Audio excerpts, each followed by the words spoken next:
पिंडम सच्चिदानंदम अवांगमनसगोचरम आत्मानमखिलाधारमाश्रयभीष्टसिद्धये अर्थतोऽप्यद्वयानन्दानतीतद्वैतभानतः गुरूणाराध्य वेदांत सारं वक्ष्ये यथामति।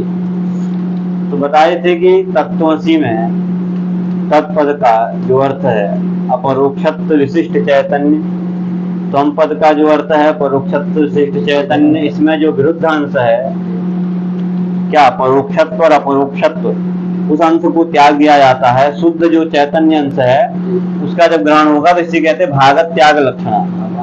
अब जो जहर लक्षण और अजहर लक्षण प्रसिद्ध है उसका ग्रहण क्यों नहीं हो पा रहा है श्रुति इसमें तत्त्वमसि इस वाक्य में जहर लक्षण से काम क्यों नहीं हो रहा है, ये प्रश्न चल रहा है। ठीक है, जहर लक्षण से जैसे गंगायाम घोषा में जहर लक्षण होती है वैसे ही जहर लक्षण यहाँ क्यों ना हो जाए, तो वही लिखते हैं अत्र च गंगायाम घोषः प्रतिवसति इति वाक्यवत् जहर लक्षणापि न संगच्छते। जैसे गंगायाम घोषा इस वाक्य में जहर लक्षणा होती है उस प्रकार की जहर लक्षणा इस वाक्य में नहीं हो सकती, श्रुति वाक्य में नहीं हो सकती। क्यों बता रहा है, तत्र तु मतलब गंगायाम घोषा इस वाक्य में तो गंगा घोषयोः आधार आधेय भाव लक्षणस्य वाक्यार्थस्य अशेषतः विरुद्धत्वात् वाक्यार्थम अशेषतः परित्यज्य तत्संबंधी तीर लक्षणाया युक्तत्वात् जल लक्षणा संगच्छते। देखो गंगा पद का अर्थ है जल प्रवाह, भगीरथ रथ खाता वच्छिन्न जल प्रवाह। गंगा पद का शक्य क्या है, जल प्रवाह, भगीरथ रथ खाता वच्छिन्न जल प्रवाह। घोष मतलब आभिर पल्ली, तो वो जो घोष आभिर पल्ली जो घोष है वो गंगा जल प्रवाह में बाधित है। जो घर है किसी का आभिर पल्ली, वह आभिर पल्ली गंगा के जल प्रवाह में होना संभव ही नहीं है। तो गंगा में घर का मतलब है कि गंगा के तट में घर है, इसकी लक्षण मानते हैं हम। ठीक, तो बताओ जो आधार कौन है इसका, आभिर घोष का गंगा, वो संभव नहीं है। तो आधे और आधार आधे भाव जो है ये अनुत्पन्न हो रहा है। तो गंगायाम घोष ही पूरा वाच्यार्थ ही गंगा पद का पूरा अर्थ ही यहाँ संगठित नहीं हो पाएगा। तो अशेषता मतलब संपूर्ण ही विरोध आ गया। इसलिए पूरे वाक्य गंगा अपने पूरे संपूर्ण अर्थ को छोड़ करके अपने संबंधी तीर को बोधित कराएगा।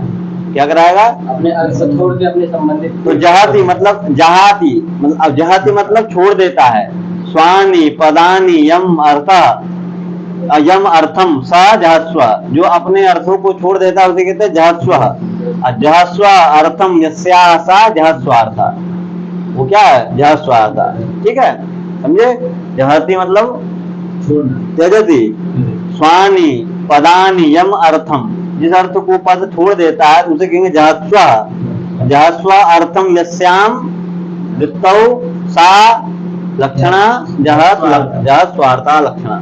जैसे देखो गंगा घोषा में गंगा पद का शक्यार्थ हुआ भगीरथ रथ खाता वच्छिन्न जल प्रवाह। घोष पद का वाच्य अर्थ है आभिर पल्ली। ठीक, तो गंगा पद शक्यार्थ में अर्थात भगीरथ रथ खाता वच्छिन्न जल प्रवाह में वो आभिर पल्ली का आधार मतलब आधार आधेयत्वेन अन्वय संभव नहीं है, वो आधेय नहीं बन सकता। इसलिए गंगा पद भगीरथ रथ खाता वच्छिन्न जल प्रवाह अपने अर्थ को छोड़ करके तत्संबंधी तीर को बताता है। तो ये जल लक्षण है।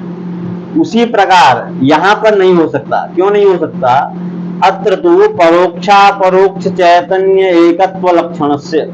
जो आप बता रहे हो कि तत्त्वमसि में परोक्षत्व विशिष्ट चैतन्य अपरोक्षत्व विशिष्ट चैतन्य में जो एकत्व आप बताना चाह रहे हो वो बताओ, चैतन्य में विरोध है कि परोक्षत्व अपरोक्षत्व में विरोध है? परोक्ष अपरोक्ष में विरोध है। तो भाग मात्र में विरोध है, संपूर्ण में विरोध नहीं है। तो भाग मात्र में जब विरोध है तो केवल भाग मात्र के विरोध को हटाने के लिए भागांतर को भी छोड़ करके अन्य लक्षणा को मानना ठीक नहीं है। ठीक है, क्योंकि वहां तो गंगा पद ने अपने संपूर्ण अर्थ को छोड़ा, वाक्यार्थ को गंगा संबंधी गंगा के समीप तीर अर्थ का बोध कराया अपने अर्थ को छोड़ करके। तत्त्वमसि में संपूर्ण वाक्यार्थ में विरोध नहीं है, शुद्ध केवल चैतन्य में तो अविरोध है, परोक्ष अपरोक्ष में विरोध है, उतने में ही विरोध है, उतने में लक्षणा होनी चाहिए।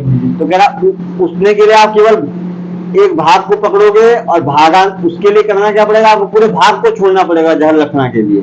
तो ये युक्त नहीं है। भागांतर में परित्यज्य, जिसमें विरोध है उसको तो छोड़ना ही पड़ेगा, उसके अतिरिक्त अन्य भाग को, मतलब अन्य भागा भागांतर, अन्य भागांतर को भी परित्यज्य मतलब छोड़कर उसको अन्य जगह लक्षणा करनी पड़ेगी, ये युक्त नहीं है, इसलिए जहर लक्षणा नहीं कर सकते। तो फिर एक प्रश्न पूर्व पक्ष आया कि जैसे गंगायाम घोषा में गंगा पद ने अपने अर्थ को परित्याग किया और नए अर्थ किसको बताया, तीर पद को बताया, वैसे ही तत्पद एक अथवा त्वम पद अपने अर्थ को छोड़ करके त्वम पदार्थ को, अगर त्वम है तो तत्पदार्थ को, और तत् है तो त्वम पदार्थ को लक्षणा के माध्यम से बता दे। तो एक भागांतर में हम भी केवल भाग में, यहाँ जैसे गंगायाम घोषा में केवल भाग, आप कह रहे थे कि केवल भाग में विरोध है तत्त्वमसि में, वाक्यार्थ में पूरे गंगायाम घोषा में विरोध है।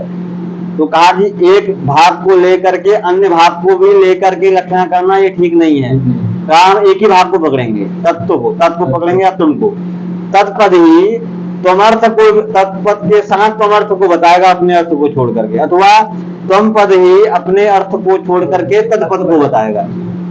ठीक, तो फिर तो तब तो जहर लक्षणा बन जाएगी, और जहर लक्षणा यहाँ पर नहीं हो सकती, ऐसा तो तब नहीं कहा जा सकता।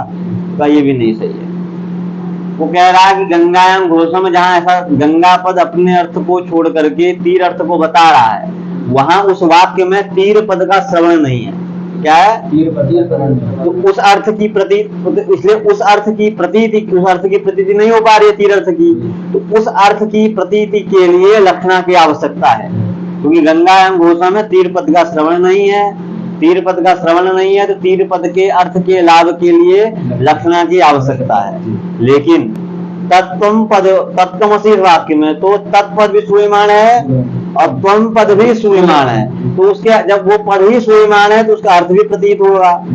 तो उस अर्थ की जब प्रतीति हो रही है तो लक्षणा के माध्यम से फिर एक पद अन्य अपने अर्थ के साथ अन्य इस अर्थ को छोड़ करके अन्य अर्थ में लक्षणा करा करके उस अर्थ को बताएगा, ये कहना ठीक नहीं है। वही लिख रहा है कि तत्र तीर पदाश्रवणेन तदर्थ अप्रतिपत्तो लक्षणया तत्प्रतीति अपेक्षायाम अपि, वहां पर अपेक्षा है लक्षणा होगी, लेकिन तत्वम पदयो, यहाँ तत्वमसि वाक्य में श्रूयमाण होने से तदर्थ प्रतीत हो, जब उनके अर्थ की प्रतीति हो रही है तो फिर लक्षणा के माध्यम से अन्यतर पदेन, दोनों में से किसी एक पद से अन्य पदार्थ की प्रतीति की अपेक्षा करवाना लक्षणा के माध्यम से ये युक्त नहीं है।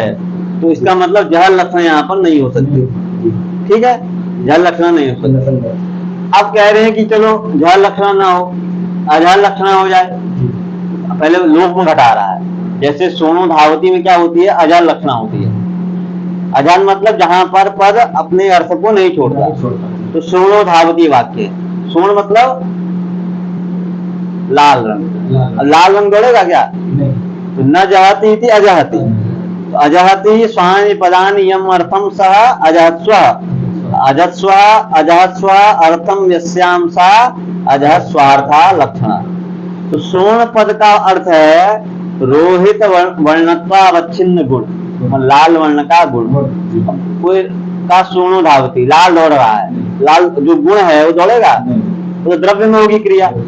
तो सोन शब्द ने, जो सोनो धावती लाल दौड़ रहा है हमने सुना, तो सोन शब्द अपने वाच्य अर्थ अर्थात रोहित वर्णत्वावच्छिन्न गुण, इस अर्थ को नहीं छोड़कर, इस अर्थ को जो नहीं छोड़ा, और सोन गुण का आश्रय जो है कौन? लाल, मानो लाल घोड़ा है कोई, तो उसके तो सोन गुण के आश्रय अश्व को बताएगा। तो सोनो धावती मतलब सोन ने अपने अर्थ को नहीं छोड़ा, और सोन गुण का आश्रय जो है अश्व, उसको ग्रहित कर लिया। ठीक किया कि नहीं? क्योंकि जो धावन कर्तृत्व है वह गुण में बाधित है। सोन जो लाल है वो दौड़ नहीं सकता, क्योंकि जल है, द्रव्य के द्वारा वो परतंत्र है, स्वतंत्र ही कार्य करने में स्वतंत्र होता है।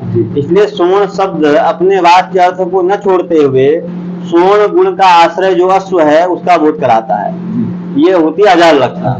वही लिख रहा है, अत्र सोनो धावति इति वाक्यवत् अजः लक्षणापि न संभवति। सोनो धावति इस वाक्य के समान यहाँ पर अजः लक्षणा भी नहीं हो सकती। क्यों? तत्र सोण गुण गमन लक्षणस्य वाक्यार्थस्य विरुद्धत्वात्। सोण गुण जो है वो नहीं जा सकता, इसलिए विरोध आया। तो उस सोण गुण को न छोड़ते हुए तदाश्रय अश्व की लक्षणा होगी। सोण धावती मतलब सोण अश्व धावती, ठीक, लाल घोड़ा दौड़ता है। तो तदाश्रय अश्वादि लक्षणया, अभी विरोध हट गया कि रहा? अब तो विरोध नहीं। तो तद विरोध परिहार संभवात अजः लक्षणा संभवती। लेकिन तत्त्वमसि में ऐसा स्थिति नहीं है। क्या बता रहा देखो, अत्र तो तत्का अर्थ है परोक्षत्व विशिष्ट चैतन्य, त्वम का अर्थ है अपरोक्षत्व विशिष्ट चैतन्य। इन दोनों में एकत्व बताना है। तो इसमें वाक्यार्थ, इसमें विरोध आएगा जब, तो तद अपरित्यागेन, यदि हम कहें कि ये तत्पद अथवा त्वम पद अपने अर्थ को न छोड़े और अपने संबंधी किसी अर्थ का बोध कराए, तो बताओ अपने अर्थ को छोड़ा नहीं उसने, मतलब अपरोक्षत्व को नहीं छोड़ा उसने, परोक्षत्व को नहीं छोड़ा, तो बताओ विरोध कभी हटेगा? तो किसी अपने संबंधी किसी अर्थ में लक्षणा करने पर भी वो विरोध नहीं हटा, इसलिए विरोध को लक्षणा करने कोई लक्षणा करने का कोई क्या प्रयोजन नहीं हुआ, कुछ प्रयोजन सिद्ध नहीं हुआ। क्यों? क्योंकि जिस एकत्व को साधने के लिए आपने लक्षणा की थी, अगर वो तत्पद अथवा त्वम पद अपने अर्थ को न छोड़े तो लक्षणा करके फायदा क्या है? वो तो विरोध तो बना ही रहा, ठीक। इसलिए सोनो धावती के समान अजः लक्षणा स्वीकार नहीं कर सकते। तो कहा जैसे, अब फिर पूछ रहा है, तत्पद अथवा त्वम पद क्या करे? अपने विरुद्ध अंश को परित्याग करके क्या करे? अपने विरुद्ध अंश को। तत्पद का अर्थ हुआ जैसे परोक्षत्व विशिष्ट चैतन्य, त्वम पद का अर्थ हुआ अपरोक्षत्व विशिष्ट चैतन्य। इसमें परोक्षत्व अपरोक्षत्व में विरोध है। तो एक कोई भी पद, ऐसा तत् पकड़ो व त्वम पकड़ो, वो विरुद्ध अंश को छोड़ करके अंशांतर सहित, अंशांतर कौन है? मान लो तत् है, त्वम के लिए तत् के लिए त्वम है, अंशांतर सहित त्वम पदार्थ को तत्पदार्थ अथवा तत्पदार्थ त्वम पदार्थ को लक्षणा बता दे, तब तो यहाँ पर क्या, तो अजः लक्षणा से काम चली जाएगा। तो फिर आप अलग से जो भागत त्याग लक्षणा मानते हो उसको मानने की क्या जरूरत है? कोई आवश्यकता नहीं है। तो कहा ऐसा है, एक ही पद अपने अर्थ को छोड़ करके क्या किया? एक पद ने अपने अर्थ को छोड़ा और दूसरे पद में उस अपने अर्थ को लेकर के वो लक्षणा के द्वारा बोधित करा रहा है। एकेन पदेन स्वार्थांत पदार्थांतर उभय लक्षणाया संभवात। अपने अर्थ को छोड़ा और ठीक है, अपने अर्थ को छोड़ा और अपने अर्थ को छोड़ करके स्वार्थ मतलब एक स्वार्थ मतलब अपना अर्थ छोड़ा और दूसरी जगह क्या किया कि दूसरे का जो अर्थ है उसमें क्या किया, उसने दूसरे के अर्थ में भी लक्षणा करा दी। तो ये युक्त नहीं है, ठीक है। तो पदांतर से उस अर्थ की प्रतीति हो भी जाए, मतलब एक तत्पद ने अपने अर्थ को छोड़ा और अंशांतर सहित उस अर्थ को बताया, तो उस अर्थ की प्रतीति न होने पर, मतलब एक तो पहले उसने उस अर्थ की प्रतीति नहीं हुई, फिर लक्षणा के माध्यम से फिर उस अर्थ की प्रतीति आप करा रहे हो, तो ये जो है अजः लक्षणा मानने पर आपका दोष है। क्यों? क्योंकि आपने क्या किया, एक ही पर अपने अर्थ को छोड़ करके पदांतर मतलब तत्पद अथवा त्वम पद में दोनों आपने लक्षणा मानी, मतलब छोड़ा भी, उसके वहां उस तत्पद में तो त्वम पद का अर्थ घुसा दिया, डाल दिया, और त्वम पद वाले में तत् का अर्थ डाल दिया। तो ये संभव नहीं है। एक ही दो अर्थ को कैसे बताएगा? नहीं बता सकता, मतलब अपने अर्थ को बता करके अंशांतर को नहीं बता सकता। क्यों? और दूसरी चीज, पदांतरेण तदर्थ प्रतीत हो, जब वहां स्वयं श्रुति में तत्पद लिखा है और त्वम पद लिखा ही है, तो लक्षणा के माध्यम से त्वम पद अपने के साथ तत्व क्यों बताएगा? वहां तो लिखा ही है तत्व। पदांतरेण तदर्थ प्रतीत लक्षणया पुनः प्रतीत अपेक्षा भावा, फिर उसकी पुनः उसकी प्रतीति की अपेक्षा नहीं है, इसलिए अजः लक्षणा नहीं मान सकते। तो क्या मानना है? तो बताया जाएगा, जह लक्षणा मानना है, ठीक है। बस।